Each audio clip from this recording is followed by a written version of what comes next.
côte africaine se trouve la Somalie. Le coup d'État militaire qui a échoué au Kenya a été un succès en Somalie et on a dit plus tard que la Somalie était un champ militaire des communistes. Voilà en quelques mots comment les chrétiens, par leurs prières, ont influencé le cours des événements de leur nation. Amen. Mais pourquoi est-ce que je nous relate toutes ces choses? C'est parce que nous sommes en train de parler de l'impact des chrétiens, l'impact du salut des âmes dans le relèvement d'une nation. La question qu'il faut se poser, c'est au niveau aussi bien du nombre que de la qualité de ces chrétiens. Comment obtenir une réussite collective? Parce que le problème que nous avons dans notre pays, c'est un problème, en réalité, c'est un problème collectif, c'est un échec collectif. Il y a individuellement des gens qui réussissent, mais sur le plan collectif, nous sommes en train d'échouer. Alléluia. La question, c'est comment pouvons-nous arriver à réussir sur le plan collectif, à résoudre les problèmes collectifs qui sont les nôtres? J'ai fait des recherches dans ma Bible et j'ai trouvé que dans Genèse 18, 16 à 33, Dieu est sur le point de frapper Sodome et Gomorrhe à cause de leur péché collectif. Il est sur le point de prendre une décision de sentence, d'échec pour cette contrée. Mais ce que je constate, c'est que Abraham négocie avec Dieu. Abraham dit à Dieu, si tu trouves parmi eux un seul, plutôt 10 justes, est-ce que tu vas épargner? Dieu dit, s'il y a parmi eux 10 justes, j'épargnerai la ville. En d'autres mots, Dieu dit, s'il y a une certaine proportion des justes dans un environnement, dans une nation, il est possible que la réussite, à cause de ces justes, la réussite collective soit au rendez-vous. Alléluia. Dans ma Bible, je me suis posé des questions en lisant la Bible. La phrase que je viens de laisser apparaître dit « De même, le sel permet d'apprécier la nourriture, la présence des chrétiens rend la nation acceptable aux yeux de Dieu et permet à Dieu de valider une réussite collective. » Il n'est jamais, deuxième principe, dans la volonté de Dieu de faire tomber sur le juste le jugement réservé sur les méchants. Ça, c'est un principe qu'il faut graver dans sa vie. Et c'est avec ce principe aussi que je marche. Je dis à Dieu, je crois que tu ne permets jamais que le jugement réservé aux méchants tombe sur moi. Alléluia. Et c'est cela la volonté de Dieu pour cette nation. Il ne veut pas que les justes qui sont dans cette nation subissent le même sort que les méchants. Mais comment ces justes peuvent ôter le jugement qui doit tomber? Les chercheurs de la Bible, entre autres Derek, estiment que la population de Sodome à l'époque comptait au moins 10 000 habitants. Et donc ça veut dire, selon cette proportion, que 10 justes pouvaient permettre à Dieu d'accepter encore la ville et de l'épargner. 10 justes pour une population d'au moins 10 000 habitants. Ça veut dire plus ou moins qu'un juste peut permettre d'épargner la vie de 1000 non-croyants. Alléluia.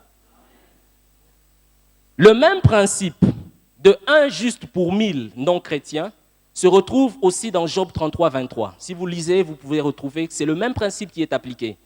Et je me suis posé la question, combien faut-il de chrétiens dans mon pays pour restaurer une nation comme la mienne qui a 70 millions d'habitants? La réponse, 70 000 chrétiens, actifs à travers tous les secteurs de la vie nationale. Non 70 000 chrétiens cloîtrés dans les 4 murs d'église. Vous êtes là? On ne peut pas avoir dans une nourriture du sel emmagasiné d'un côté. La nourriture est désagréable. Il faut que ce sel se disperse dans toute la nourriture. De même dans notre société, on ne peut pas avoir des chrétiens cloîtrés dans un coin. Que ce soit l'église, on a besoin des chrétiens dispersés dans tous les secteurs de la vie nationale. Vous êtes là avec moi? C'est entre autres cela qui amène que Dieu puisse accepter le pays, la nation, et rendre la réussite collective effective. Alors, je me suis posé la question de savoir quelle est la mentalité, l'attitude des chrétiens dans mon pays, en Afrique en général, et même de leurs leaders. J'ai noté ceci, tout particulièrement, c'est qu'il y a un fait, malheureusement, un fait biblique, inévitable, incontestable, mais qui a été très mal interprété. Je parle là de l'imminence du retour de Christ. Il est établi, et je ne veux pas remettre ici en question, Christ l'a dit lui-même, il revient bientôt. Il revient et il reviendra. Préparons-nous à son retour, c'est clair. Mais pendant qu'il arrive, quelle est l'attitude que nous devons avoir? J'ai noté malheureusement dans la vie de plusieurs chrétiens, c'est qu'ils sont comme des hommes et des femmes dans un aéroport en train d'attendre le départ de l'avion. Ils sont inactifs. Au regard de tout ce qui se passe dans le monde, pour eux, de toute façon, Christ revient bientôt.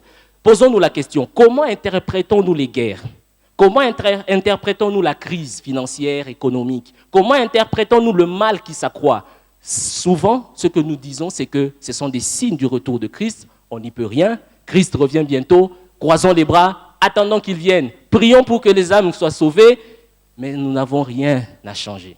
Je peux vous dire que ce n'est pas une attitude responsable. Alléluia. Parce que cela engendre l'indifférence à l'égard des événements qui se déroulent sur la terre et dans la nation. Ce que Dieu veut, c'est que nous ayons des chrétiens qui démontrent par l'Église la sagesse infiniment variée de Dieu. Comment cette sagesse sera-t-elle démontrée si ces chrétiens ne s'impliquent pas? Alléluia. Il y a certes des événements qui ne changeront jamais, mais il y en a que nous pouvons éviter et changer dans nos nations. J'ai noté l'absence, et ça c'est très grave, d'ambition parmi les chrétiens et les jeunes. Je suis un ancien président des étudiants de l'UPC. J'ai eu le temps de fréquenter des jeunes et je les fréquente. Je note malheureusement dans le chef de plusieurs jeunes des ambitions un peu gauches. Beaucoup ne pensent qu'au ministère. Disons-nous la vérité.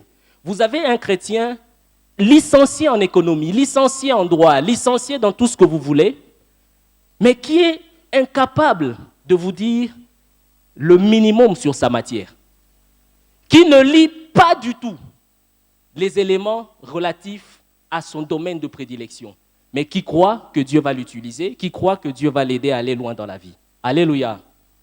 Je crois qu'il est important que nous puissions revoir, et en commençant par les leaders qui, je le crois, sont ici, d'attirer l'attention sur la jeunesse, qu'il est important que nous puissions nous impliquer dans ce qui se passe dans nos nations et prendre au sérieux notre formation parce que Dieu ne nous veut pas tous comme leaders d'église ou leaders dans le domaine spirituel. Il y en a qui doivent être dans des secteurs de la vie nationale, dans le sport, dans les arts et la culture, dans la justice, dans l'économie, pour relever et résoudre les problèmes de la nation. Alléluia.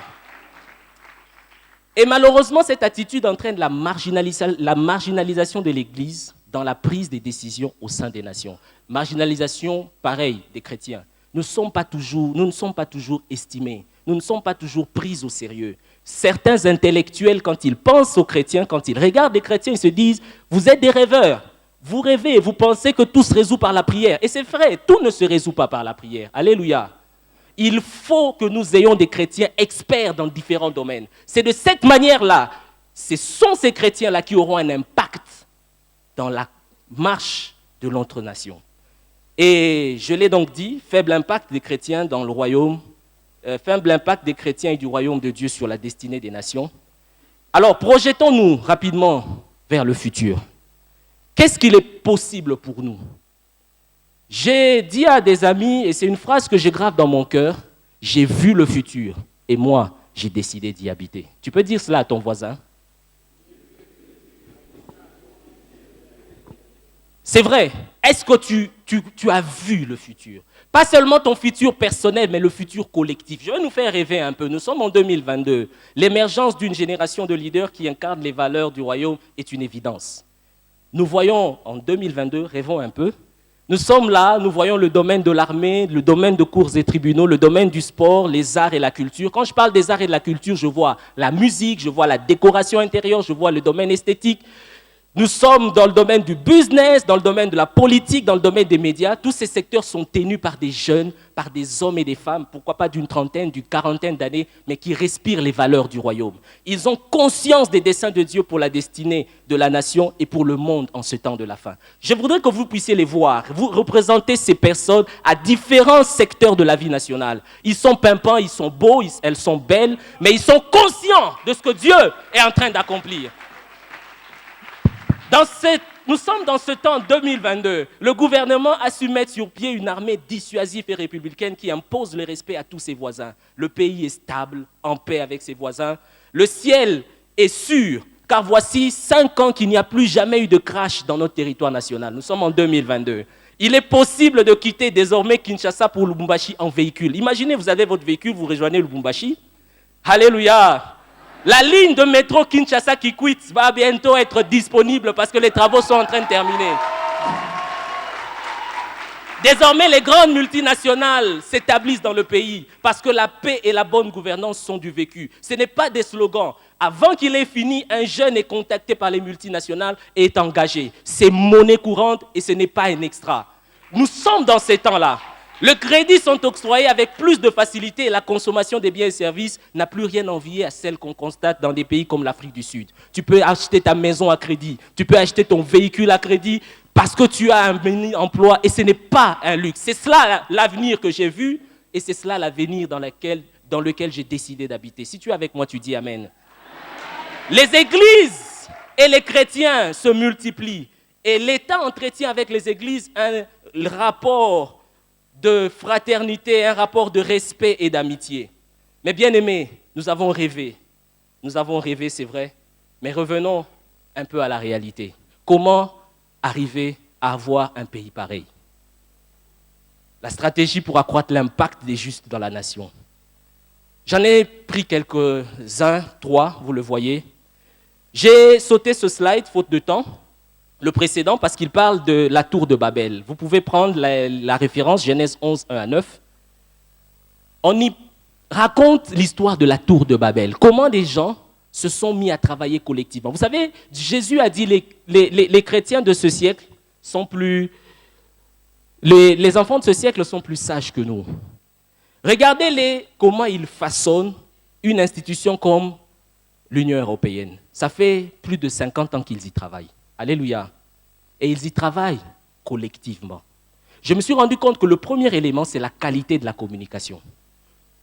Dans le texte de la tour de Babel, on nous dit tout le monde parlait la même langue et se servait des mêmes mots. Il est important et il est possible en tant que chrétien de différentes confessions religieuses de parler le même langage. Il est possible que les leaders, que les jeunes, quelle que soit leur confession chrétienne, qu'ils arrivent à s'unir autour d'un idéal commun, le relèvement de notre nation et l'accomplissement des desseins de Dieu dans notre génération. Alléluia. Moi, je le dis parce que je suis depuis 2005 membre d'une communauté qui regroupe des chrétiens catholiques, protestants, de réveil. Une communauté qui existe depuis bientôt 60 ans. Une communauté qui comprend en son sein plus de 40 000 leaders. Une communauté qui est représentée dans plus de 150 nations dans le monde. Et une communauté qui marche avec un seul objectif, gagner les âmes. Cette communauté, c'est le full gospel. Je le dis parce que je vois que c'est possible. Et dans notre nation, il est possible que nous soyons unis autour d'un idéal. Alléluia. Nous devons arriver à transcender nos différences et regarder à ce qui est cher au cœur de Dieu, le salut des âmes. Pas la promotion de nos assemblées, pas la promotion de nos pasteurs ou de nos prêtres, mais la promotion du royaume de Dieu. Un objectif commun donc, la restauration et l'achèvement de l'Église en ces temps de la fin. Le texte dit, ils se dirent les uns aux autres, allons au travail pour mouler le brick et le cuire au four. Puis ils se dirent, allons au travail pour bâtir une ville avec une tour dont le sommet touche le ciel. Je crois qu'il est possible de promouvoir notre patrimoine commun aussi. Nous devons apprendre à marcher comme un peuple. Et je termine en nous disant que l'expertise et les actions dans la vie de tous les jours, c'est vrai, c'est important, mais comme nous l'avons lu à travers ce texte de Lincoln, il est possible et nous devons prendre le temps dans la prière et dans le jeûne pour notre nation. Ce n'est pas des choses ponctuelles parce qu'on convoque une réunion, mais chacun en aparté, dans le secret avec Dieu, doit prendre le temps, doit avoir un programme personnel et régulier de prière pour sa nation. Alléluia. Alléluia. Dieu m'a permis de comprendre, c'est par cela que je vais terminer, le triangle que vous voyez, A et B. Dieu m'a permis de comprendre que sa volonté pour nous peut représenter le triangle que vous voyez. La prière seule vous permet d'évoluer dans la sphère B, c'est-à-dire dans la sphère des desseins qu'il a réservés pour vous et pour la collectivité dans l'espace B. Mais le jeûne seul et la prière vous permettent d'accéder à ce qui est A. Alléluia. Alors c'est aussi un message que je lance à ceux qui n'aiment pas jeûner. Impliquez-vous dans la prière. Prenez à cœur les desseins de Dieu pour votre vie, mais surtout pour la collectivité. Soyez des hommes et des femmes qui aspirent à l'excellence. Et le A, c'est-à-dire le sommet de ce que Dieu a prévu pour vous et pour votre collectivité, sera votre expérience. Que Dieu nous bénisse. Merci.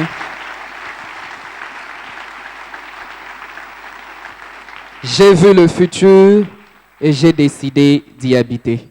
Vianney Bissimois. On l'encourage.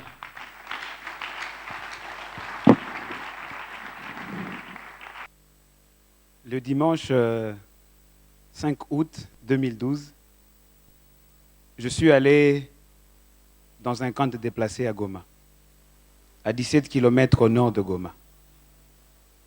Et j'ai vécu une scène que je ne souhaiterais jamais que quelqu'un parmi vous la vive. Je n'avais que $20 et avec 3 amis, membres du Full Gospel, nous avons payé des paniers de pain. J'ai vu des enfants déshydratés.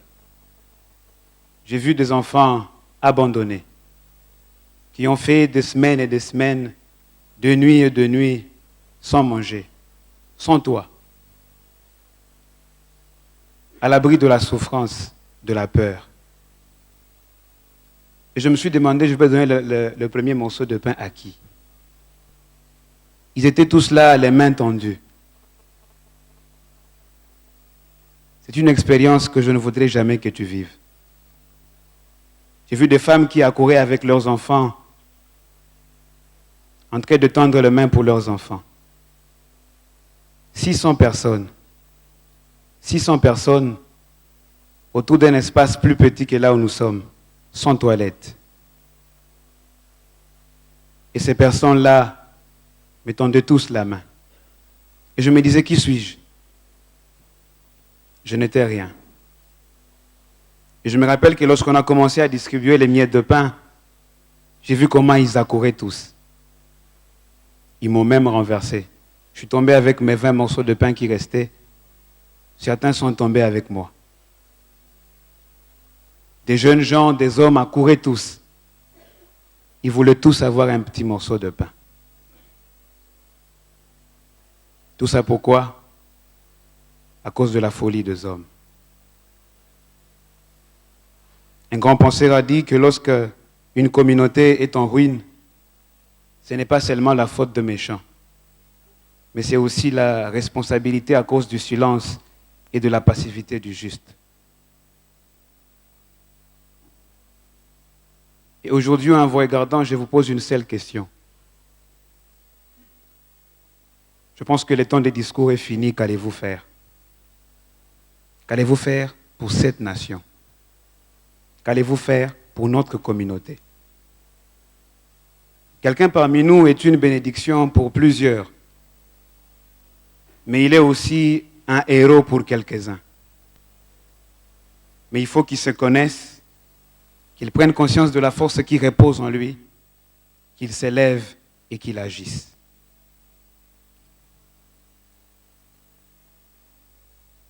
Le Seigneur utilise ou a simplement besoin d'un homme pour pouvoir sauver une nation.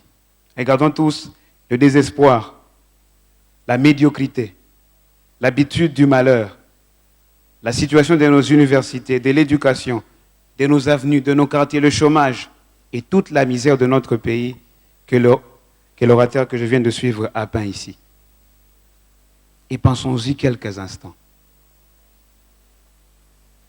Et je réalisais que le peuple a perdu confiance dans plusieurs acteurs politiques, dans la société civile, de là où je viens, même dans l'armée.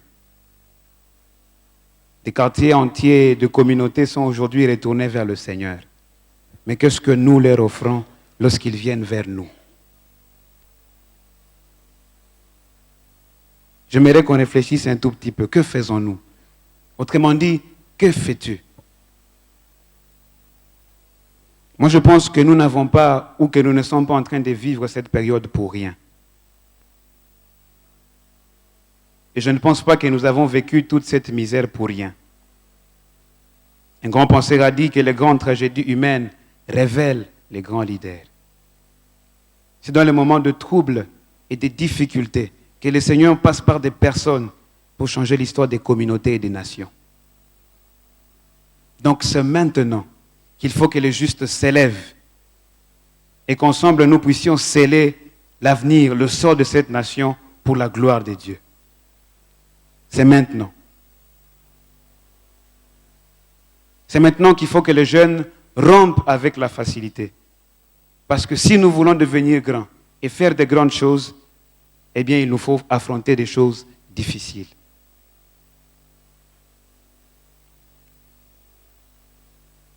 Et j'aimerais vous dire que le Seigneur compte sur nous. On vient de le dire tout à l'heure, nous sommes le sel de la terre et la lumière du monde. Nous sommes le sel du Congo. Nous sommes la lumière du Congo. Dans les ténèbres de la violence de l'Est, il faut que ma lumière luise. Il faut que la lumière de Christ luise au travers de moi.